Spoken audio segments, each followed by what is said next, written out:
इथं कसा मायो म्हणायला लागेल हळूहळू या आम्हाला कुठं तुमच्यासारखं औषध आहे आपलं गरीबाचं चालू आहे. आणि शिवसेना उद्धव बाळासाहेब ठाकरे पक्षाचे अधिकृत उमेदवार प्रवीण वीरभद्रय्या स्वामी यांच्या प्रचारार्थ या प्रचार सभेला उपस्थित असलेले जिल्हा भूविकास बँकेचे माजी अध्यक्ष, जिल्हा परिषदेचे माजी उपाध्यक्ष, तुम्हा आम्हा सर्वांचे मार्गदर्शक आदरणीय बाबा पाटील साहेब, या ठिकाणी मंचावर उपस्थित असलेले आपले मला वाटतंय ज्यांनी आताच प्रवेश केल्यामुळे आता ह्या विजयावर फक्त शिक्कामोर्तब झालं असे उमरगा कृषी उत्पन्न बाजार समितीचे माजी सभापती आमचे सहकारी मित्र सुलतान शेठ साहेब, या ठिकाणी उपस्थित असलेले प्रकाशराव टीव्ही आल्यामुळे भालेराव साहेब टीव्ही आल्यामुळे आता आम्हाला कळायला चालू केला कोणाचं काय म्हणणं आहे ते.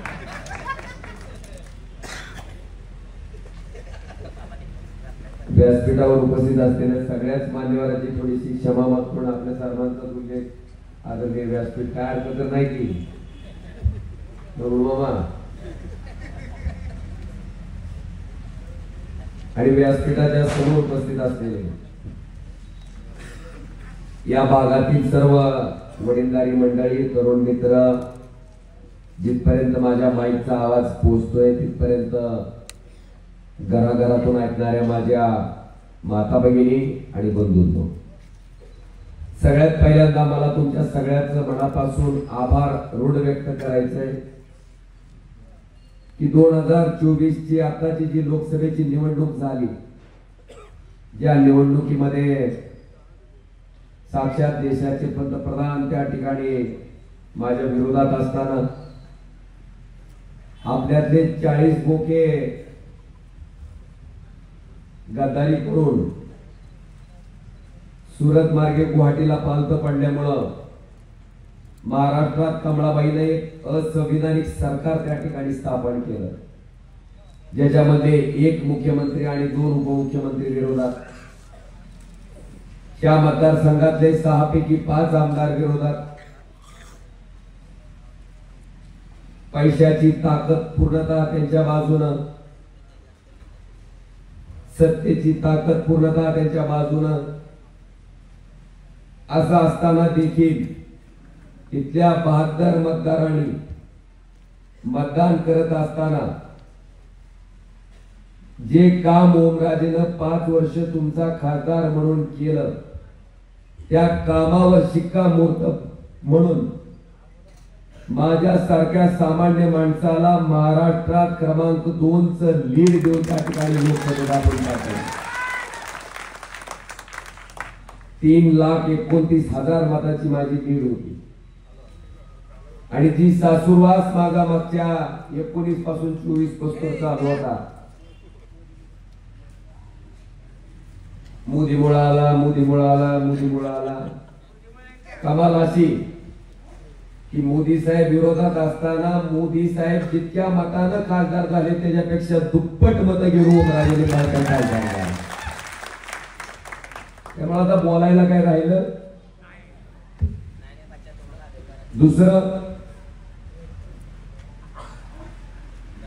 आपण बघितलं असेल, आता मी औसा विधानसभा मतदारसंघातलं सांगतो. माने साहेब आहेत, आता मागच्या वेळेस देवेंद्र फडणवीसांचे पीए होते अभिमन्यू पवार, त्यांना तिकीट दिलं, माने साहेबांचं तिकीट काढलं, त्यांची ना आपली युती होती. माने साहेबांनी विचारलं, सगळ्या गावागावात फिरून प्रचार केलेला, अभिमन्यूला निवडून द्या, अभिमन्यूला निवडून द्या, अभिमन्यू आला बी निवडून. आणि आता नेमकं माने साहेबाला कमळाबाईने केलेल्या गद्दारीमुळे उमेदवारी मिळाली, माने साहेब गावात गेले की लोक म्हणायच्या तुम्हीच सांगितलं, तुमच्या म्हणण्यामुळे आम्ही मतं टाकली. माने साहेब म्हणायचे झक मार लावून प्रचार केला.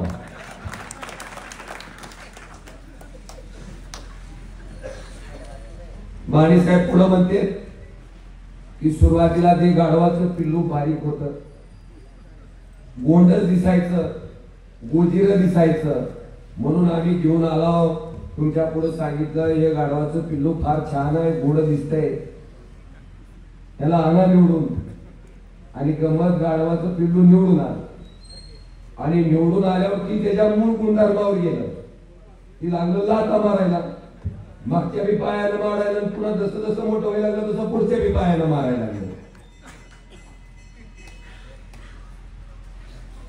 बांधवानो, त्याचा संदर्भ उमरग्याशी अजिबात जोडायचा नाही, फक्त उदाहरण म्हणून तुम्हाला त्या ठिकाणी मी सांगितले. मला काय म्हणायचे तुमच्या लक्षात आलं? ज्या बाळासाहेबांनी, ज्या उद्धव साहेबांनी सभेमध्ये तुकाराम शिंदे मतदान कुणाला म्हणजे ओमदादाला चांगलंय आली बघ मशा.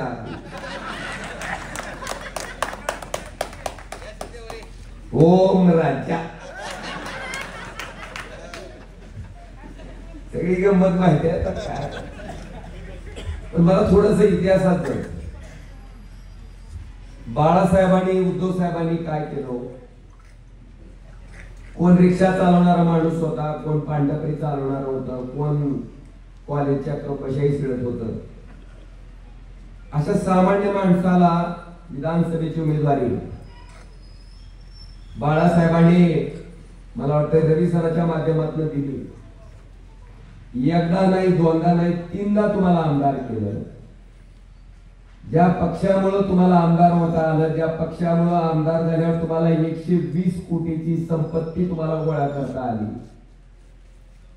त्याच पक्षाला, त्याच बाळासाहेबांचा मुलगा मुख्यमंत्री झालेला असताना ज्या बाळासाहेबांनी कपबशा इसळणारी, खुरपायला जाणारी, रिक्षा चालवणारी, पानटपरी चालवणारी माणसं आमदार, खासदार, मंत्री, मुख्यमंत्री, लोकसभेचा सभापती केले, त्याच बाळासाहेबांचं पोरग 2च वर्ष बसले ना मुख्यमंत्र्याच्या खुर्चीवर. काय तुमच्या बापाचं चाललं काय? तुम्ही काय अपेक्षा होती?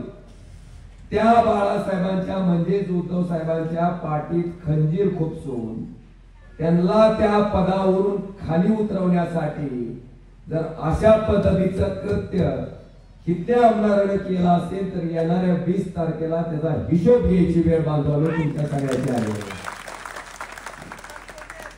तुम्ही बघताय सगळं काय पद्धतीने चाललंय. सुरत मार्गे गुवाहाटीला गेले, 50-50 कोटीवर एक आमदार कसा विकला गेला. सत्ता आल्यानंतर मंत्रिपदासाठी कसा आमदार फोडला गेला. सत्तेत बसल्याच्या नंतर 2.5 वर्ष टक्केवारीच्या पैशासाठी कोण म्हणते 2000 कोटी, कोण म्हणते 4000 कोटी. अहो चौगुले साहेब, तुम्ही काय तुमच्या बापजानेची जमीन विकून पैसे खर्च करायचे का जनतेसाठी? का ओमराजे खर्च करतो? मी काय गोरधनवाडीची जमीन विकून विकास करतो का? का कुठला लोकप्रतिनिधी राहणार त्याचे खर्च विकून विकास करतो का? कुणाचे पैसे आहेत? तुम्ही टॅक्स भरताव, जीएसटी भरताव. सकाळी आंघोळीला गेला, त्या साबणावर जीएसटी आहे, शॅम्पूवर जीएसटी आहे, कापडे घालायचे म्हणलं तर जीएसटी आहे, गाडीला किक मारायचे म्हणलं तर गाडीवर जीएसटी आहे. दिवसभर जेवढ्या गोष्टी तुम्ही विकत घेता, ज्या गोष्टीचा व्यवहार करता, त्या प्रत्येक गोष्टीवर जीएसटी आहे. एवढंच कशाला? शेतकऱ्याचं ट्रॅक्टर असेल तर त्याच्यावर 18% जीएसटी आहे आणि हेलिकॉप्टर घ्यायला गेला तर मग मात्र 5% जीएसटी आहे. मोठी बरोबर आहे ना? सरकारचं काय चूक आहे? केंद्र सरकारचं अगदी बरोबर आहे. का? हेलिकॉप्टर घेणारा माणूस गरीब असतो आणि ट्रॅक्टर घेणारा माणूस श्रीमंत असतो.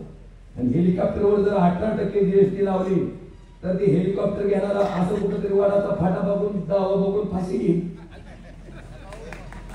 ट्रॅक्टरवाला कशाला फाशी घेतो? ट्रॅक्टरवाल्याचा आरामात चाललंय काय, त्याची काय अडचण नाही. म्हणून ट्रॅक्टरवर 18% जीएसटी, हेलिकॉप्टरवर आहार सरकार कशाला हरावं.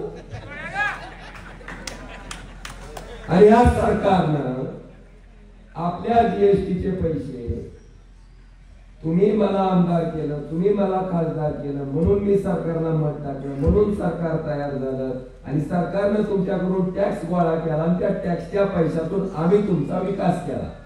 मग आम्ही कर्तव्य पार पाडले का उपकार केला? कर्तव्य. आता तुम्ही मला सांगा, ज्या आई बापानं आपल्याला जन्म दिला, लहानाचं मोठं केलं, सांभाळलं, लग्न करून दिलं, ते आई बाप वयोवृद्ध झाल्याच्या नंतर त्यांना सांभाळत असताना आपण काय नारळ फोडून सांभाळतो का कुदळ मारून सांभाळतो का त्यांना सांभाळताना जाहिरात करतो की मी माझ्या आई बापाला सांभाळतो? लोक शेण घालते ना तोंडात झकमारीच्या. तुझा आई बाप आहे ती तुला सांभाळणं कर्तव्यच आहे. तसेही मतदार आहेत, तुला मतदान टाकून तिथं बसवलंय त्यांच्यासाठी, त्यांच्या पैशातून विकास करणं माझं काय कर्तव्य. म्हणून ओमराजेने कुठं उद्घाटनाच्या भानगडीत पडला नाही, पडणार नाही. आणि इतकीच चालू आहे. 4000 कोटीचा विकास, 5000 कोटीचा विकास. एक बी आमदार बोलतच नाही. कमी तिथं किती कोटीचं सांगते? 1800 कोटी आहे म्हणे. 1800. हा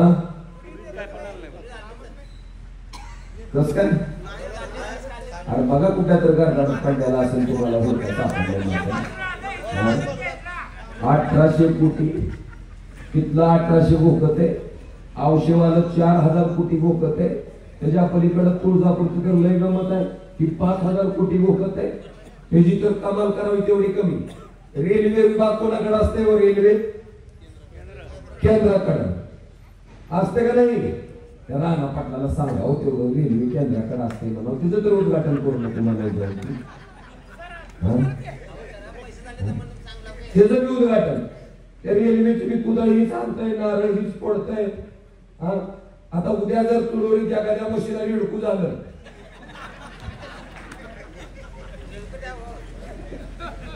होय बाबा त्याचं श्रेय घ्यायचं का त्यांना? द्या बाबा द्या. काय आपल्या काय बाबा काय बोलावं काय? ही अवस्था आहे. आणि प्रत्येक जण इतक्या 1000 कोटी, तितक्या 1000 कोटी. आम्ही फिरतोय, बऱ्याच रस्त्यानं फिरतोय, गावांतर्गत रस्त्यानं फिरतोय. गाडी सारखी कमळाबाई कमळाबाई कमळाबाई कमळाबाई म्हणला. अशी का करती र? म्हणला ते 1800 कोटीचा जे विकास आहे की प्रत्येक खड्ड्यात काही गप बसतच नाही. म्हणला खालून दल करीत आहे. म्हणला काय सफाई करून देत नाही. म्हणला काय पद्धत आहे बांधवानो? ह्या पद्धतीचं राजकारण आपल्या उमरगा लोहारातल्या जनतेला कधीही मान्य होऊ शकत नाही. उपकाराची परतफेड जर कोण अपकारानं करत असेल तर त्याला अपकार केल्याची शिक्षा द्यायची जबाबदारी आता मतदार म्हणून तुमच्या सगळ्याची आहे आणि ती तुम्ही देणं गरजेचं आहे.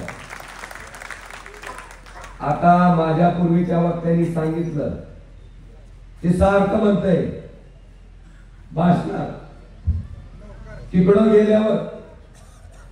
गेल्यावर म्हणला उमरगा लोहारा मतदारसंघाच्या विकासासाठी मी आलो. म्हणलं का नाही? व्हिडिओ क्लिप बघितली का नाही तुम्ही? गुवाहाटीला पालथा पडल्यावर तेव्हा तसं म्हणते ना. आता एक मुलाखत दिली आणि मुलाखतीत काय म्हणते? माझे राजकीय गुरु प्राध्यापक रवींद्रजी गायकवाड सर यांना उमेदवारी नाकारली आणि म्हणून मी काय केलं? म्हणून मी गद्दारी केली. आता उमेदवारी नाकारली का? 19 मध्ये. बरं 19 मध्ये उमेदवारी नाकारल्याच्या नंतर 6 महिन्याला विधानसभा झाली ना. मग तवाजी चौगुलेला तिकीट दिलं, ती कोणी दिलं? उद्धव साहेबांनी. मग चौगुले जर सर बद्दल खरीच आस्था असती आणि जी प्रेम आता उतू चाललंय ही दाखवायचा प्रयत्न असता तर चौगुले साहेबांनी काय म्हणलं पाहिजे? आदरणीय उद्धवजी, मला ही उमेदवारी नको. माझ्या राजकीय गुरूंना तुम्ही उमेदवारी नाकारली, त्याचा निषेध म्हणून मी उमेदवारी घेत. काय केलं? तर गपचिबी घेतलं, आलं परत आपल्या मतावर निवडून आलं गेलं, त्याच्या पुढची घटना ती स्वतः गेले आणि स्वतःची कातडी वाचवण्यासाठी पुन्हा त्या ठिकाणी रवींद्र गायकवाड सरांचा प्रवेश सुद्धा कुठं करून घेतला, कुठे घेतला? शिंदे गटात. ही स्वतःसाठी, स्वतःची कातडी वाचवण्यासाठी. बरं, प्रवेश केला. प्रवेश केल्याच्या नंतर ज्ञानराज चौगुले बोलत असताना थोडं जनाची नाही मनाची तरी वाटू द्या. आता तर शिंदे गटाचे सर्वे स्वभाव तुम्ही स्वतःवर, मग आता लोकसभेची निवडणूक झाली ना 6 महिन्यापूर्वी, मग त्या लोकसभेच्या निवडणुकीत प्राध्यापक रवींद्रजी गायकवाड सरांना लोकसभेची उमेदवारी द्यायला ज्ञानराज चौगुलेला कुणी अडवलं? किती लाभाड बोलतात. म्हणजे माणसानं एक चुकीचं केलं असं तर त्याला किती चुकीचं बोलावं लागतंय, उघडं पडतं, पुन्हा भोगळं मिळावं लागतंय, पुन्हा उघडं पडल्यामुळं ही वस्तुस्थिती त्याच्यामध्ये. बाजूला विचार करा, जे घडलंय तुमच्या डोळ्याच्या देखत आहे. कॉलेजमध्ये लॅब असिस्टंटचं काम करणाऱ्या माणसाच्या 120 कोटीची संपत्ती होत असेल तर काय दिवा लावलाय?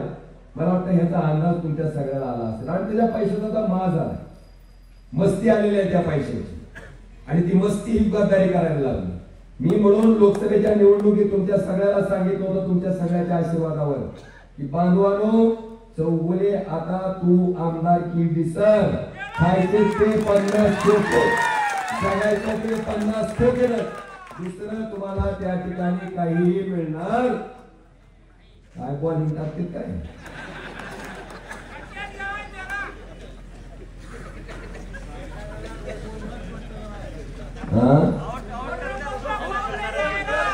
आउट करायचं.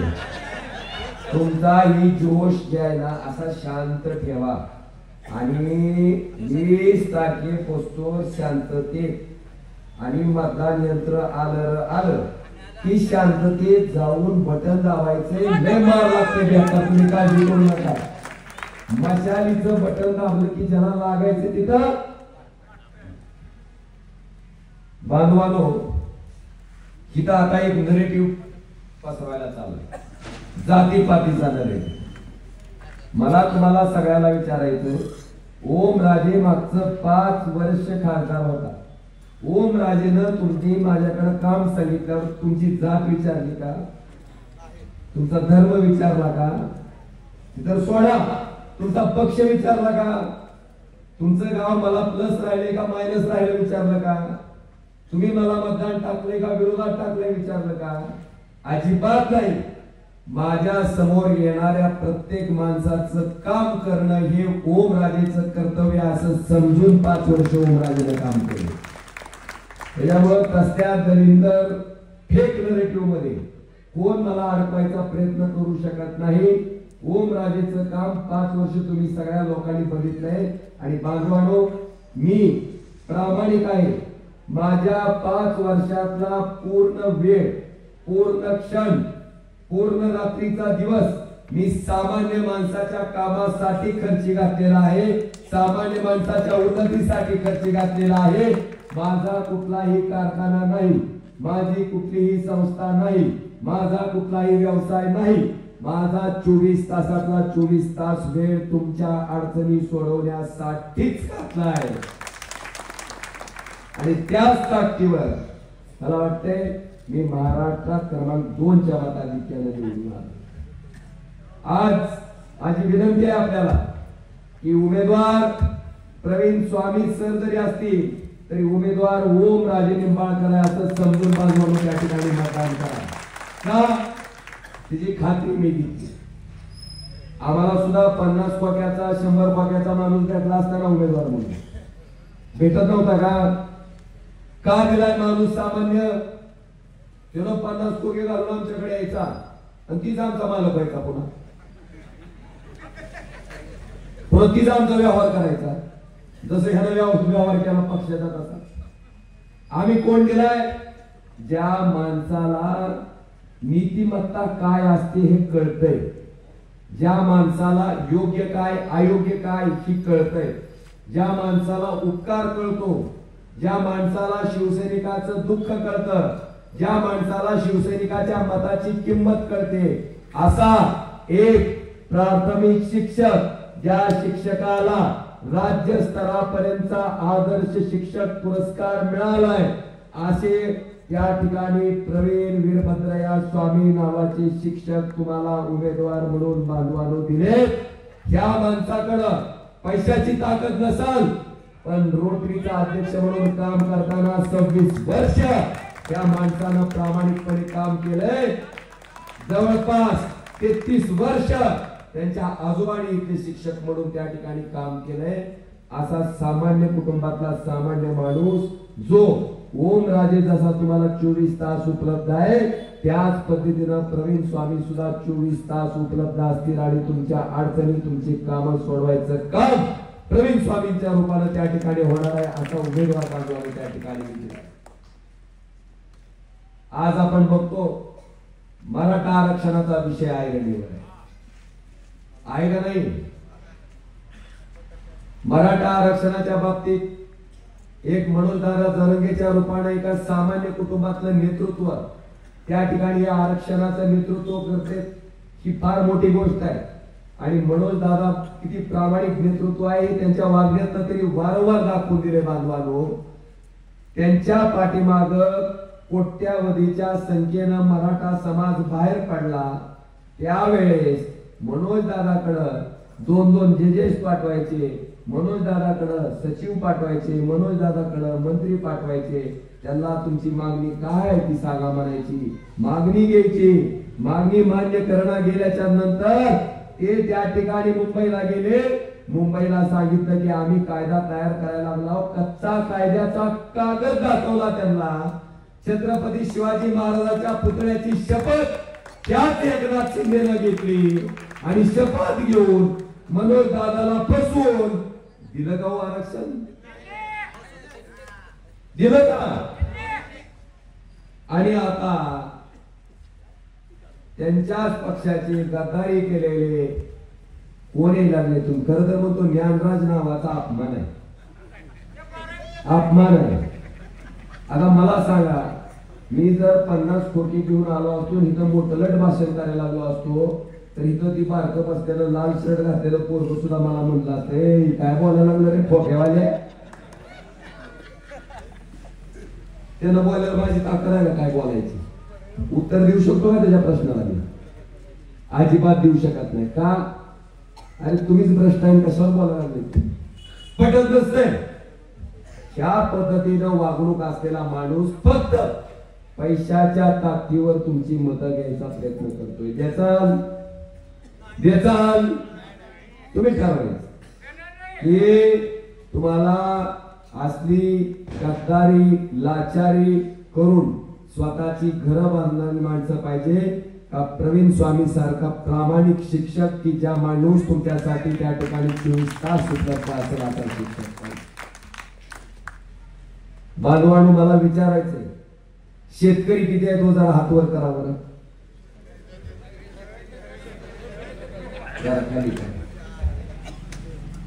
निश्चिती झाली का नाही अजून? नाही. मग सोयाबीन फुकट टिकल्यावर होईल का? 11,000 रुपये क्विंटल सोयाबीनचा भाव होता. किती नाही काय लाभ? कोण 3800 नाही कायले, कोण 3500 नाही कायले, कोण 4000 नाही कायले, कोण 3900 नाही कायले. कालचा भाव म्हणजे एका क्विंटलला किती नुकसान आहे? 7100 एका क्विंटलला तुमचं उघड नुकसान आहे का नाही? आता बारक्यातला बारका शेतकरी जर आपण घेतला, 10 क्विंटल जर सोयाबीन असेल की कमीत कमी 10, मग 10 क्विंटलच्या सोयाबीनला 7100 इतका जर भावाचा फरक पडत असेल तर 10 क्विंटलचं 71,000 झालं का नाही हो? 71,000. मग 71,000चा निबर कुचा दाजीला दिलाय काय?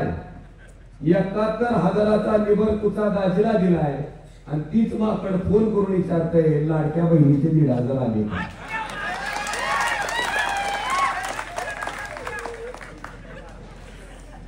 कशाला हाणावं त्याला? तुम्ही ठरवा कशाला हाणायचं. फोन मधून जर बुटाना हाणायची सोय असती तर त्याचं थोबाड घालतेल असतं तुम्ही बुटाला. तुम्हाला ती सोय नाही म्हणून ऐकून घ्यायला. बरं, गंमत अशी, लाडकी बहीण का वाटवली हो?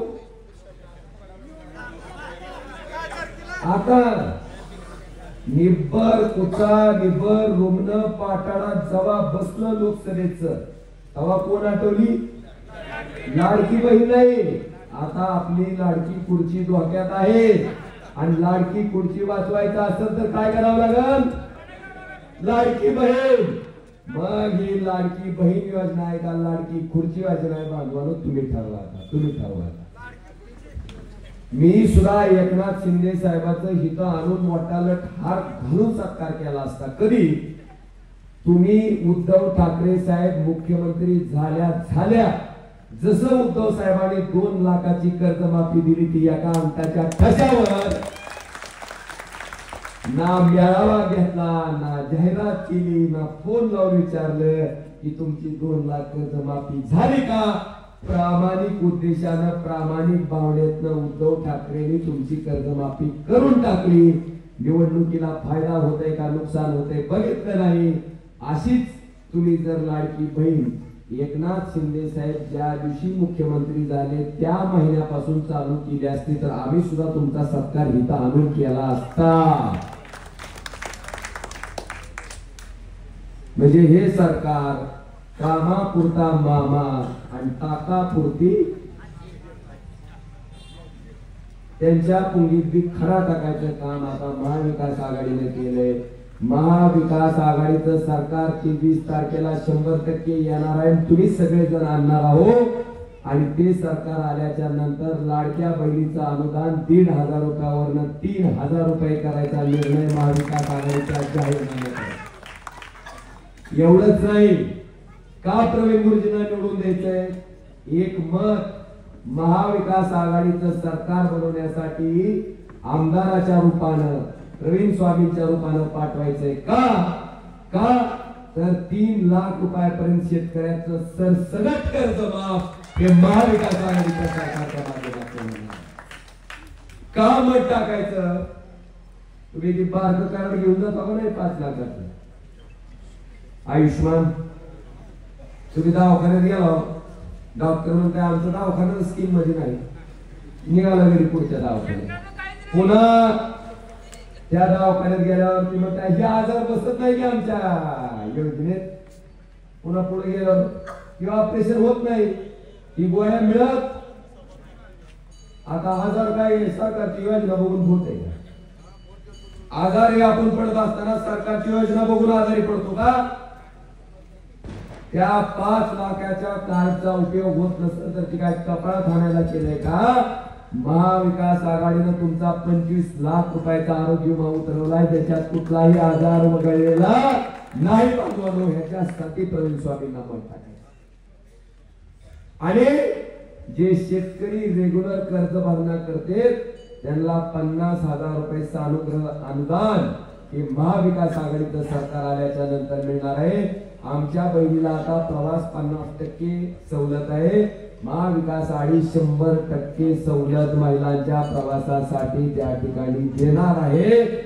हे सरकार फक्त मुलीचं शिक्षण मोफत करू अशी घोषणा करते, अद्यापपर्यंत त्याची अंमलबजावणी नाही. आपलं सरकार मुलींचं आणि मुलांचं दोघांचं शिक्षण 100% मोफत करायचं जाहीरनाम्यात बांधवांनी त्या ठिकाणी केलं.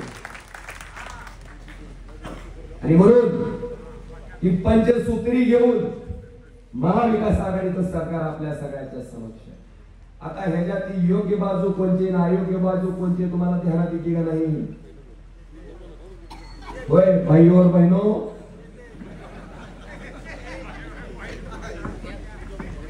काय मोदी साहेबांचं प्रेम आहे.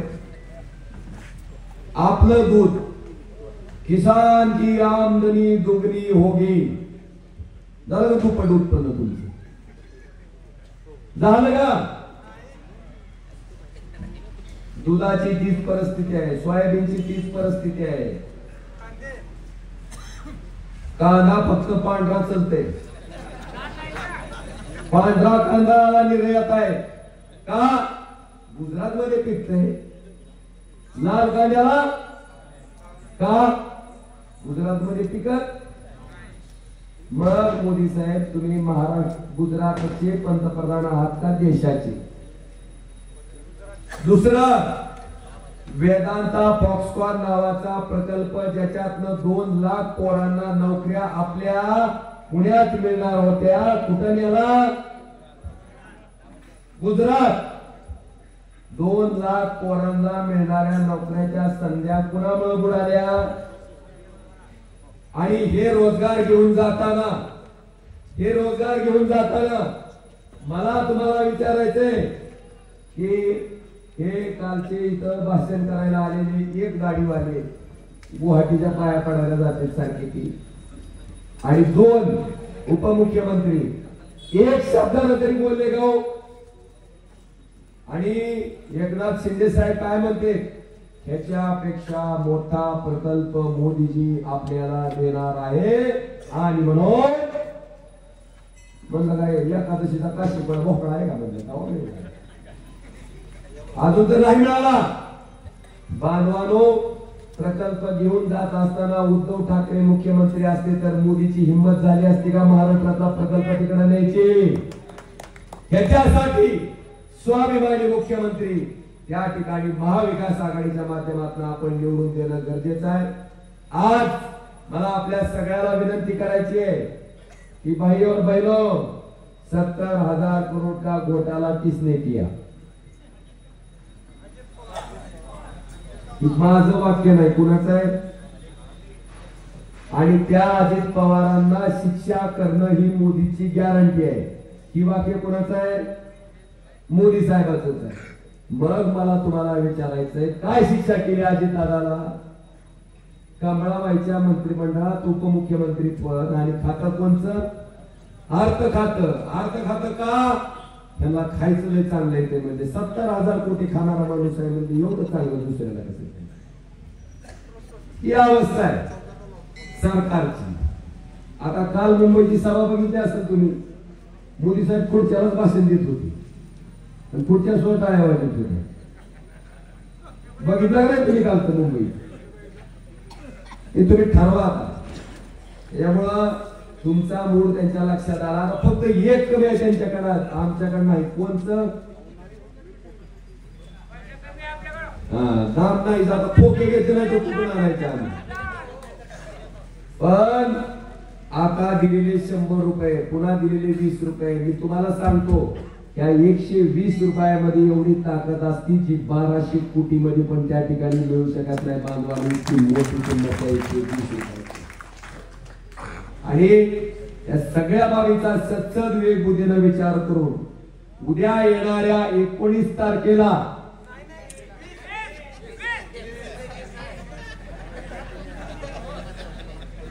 अक्काबाई कोर्टात असताना मन येऊन भाषण ऐकलं म्हणजे कमाल आहे.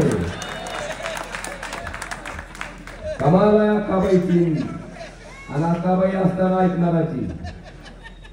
19 म्हणल्या काय उत्तर आलं? म्हणजे अतिशय मन लावून माझी प्रत्येक गोष्ट ऐकलेली आहे आणि मी सांगितलेली एकही गोष्ट बडवून खोटी किंवा काहीतरी तुम्हाला सांगायचंय म्हणून किंवा कुणाला तरी विरोधकावर टीका करायची म्हणून एकही गोष्ट सांगितलेली नाही. जी महाराष्ट्रातली वस्तुस्थिती आहे ती तुमच्या समोर मांडली. आणि मला तुम्हाला विचारायचं आहे की आम्ही प्रामाणिकपणे त्या खोक्यावर, त्या सत्तेवर लात मारून तुमच्याशी जर इमानदारी केला असेल तर तुम्ही सुद्धा आमच्याशी इमानदारी करणं मला वाटतंय आता काळाची गरज आहे. तरच इमानदारी टिकल. उद्या 20 तारखेला जे मतदान करायचंय या मशिनीवर आपलं लोकसभेचं चिन्ह कितव्या नंबरला होतं? 2. तिथं सुद्धा रडीचा डाव खेळले होते टाकून. काय केलं?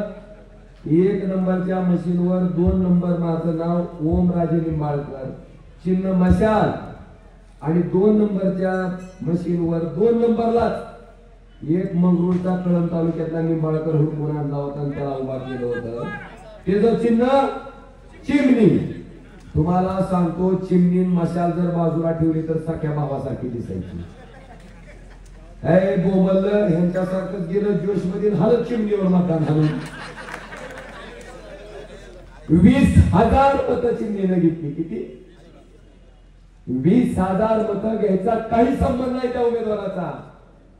केवळ लक्षात न आल्यामुळं आणि त्याच नंबरला असल्यामुळे मिळाली. ही 20,000 मतं मशालीची होती. ही जर आपल्याला पडली असती तर महाराष्ट्रात 1 नंबरच्या लीडनं निवडून आलेला तुमचा खासदार ओम राजगोपाळकर असता. बांधवानो, मला फार काही सांगायचं नाही, फक्त इतकंच सांगायचंय की तुमची लाईटची अडचण सगळ्यात मोठी आहे आणि त्याच्यासाठी पुनाळी, दापका, नाईचाकूर, कोराळवाडी, कराळी पाटी, उमरगा शहर, मला वाटतं या 7 ठिकाणी आपण 33 केवीचं नवीन सबस्टेशन RDSS ही योजना, या योजनेचा अध्यक्ष त्या जिल्ह्याचा खासदार आहे, ही आपण मंजूर करून घेतलंय. उमरगा शहराला या ठिकाणी ऍडिशनल पॉवर ट्रान्सफॉर्मर, माडसाठी आपण ऍडिशनल पॉवर ट्रान्सफॉर्मर त्या ठिकाणी घेतलेला आहे. मला हे का सांगावं लागतंय, मी कधी विकासाबद्दल बोलत असताना माझं कर्तव्य आहे म्हणून मी काम केलंय. त्याची जाहिरात मी कधी केलेली नाही आणि कधी करणारही नाही. माझी एवढीच विनंती आहे की फक्त आपल्या माहितीस्तव ही मी माहिती देतो. कारण काही लोक आपलं बी लेकरू त्याच्या काकाला घेऊन फिरवायला लागले की आपलंच आहे म्हणून आपलं आपलाय तेवढंच आपलाय म्हणून सांगायचं काम मी त्या ठिकाणी केलंय. आज या ठिकाणी दिलीप श्रीरंग जाधव मराठा आरक्षणासाठी स्वामी काय दिले यांच्या माध्यमातून 501 रुपयाची त्या ठिकाणी आर्थिक मदत त्यांनी केलेली आहे. त्यांचंही मी या ठिकाणी अभिनंदन करतो. आणि बांधवांनो, आपलं चिन्ह काय आहे? चिन्ह काय आहे? बाण चोरलेला आहे. बाण चोरलेला आणि चोरीचा बाण, चोरीचा पक्ष घेऊन कोण उभारले? अरे त्याला चोरच म्हणायचं.